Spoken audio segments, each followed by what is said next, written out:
তো আপনার মৃত্যু হলো কিভাবে? ভাত খেয়ে। এই মিয়া হ্যাজলাম করেন? ভাত খেয়ে কখনো মানুষের মৃত্যু হয়?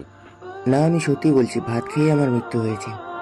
আচ্ছা, ভাত খেয়ে কিভাবে মৃত্যু হয়েছে শুনি। ওরা প্রথমে আমাকে ভাত খাওয়ালো, আমাকে জিজ্ঞেস করছিল খাবার কেমন হয়েছে। আমি বললাম খুব সুন্দর হয়েছে। ওরা আমাকে বলল যে আর লাগবে কিনা। আমি বললাম আর লাগবে না। তারপর ওরা আমাকে একটা রুমে নিয়ে গেল, আমার হাত পা বাঁধলো, তারপর স্টাম দিয়ে আমার গোপন অঙ্গে আঘাত করলো, রড দিয়ে মেরে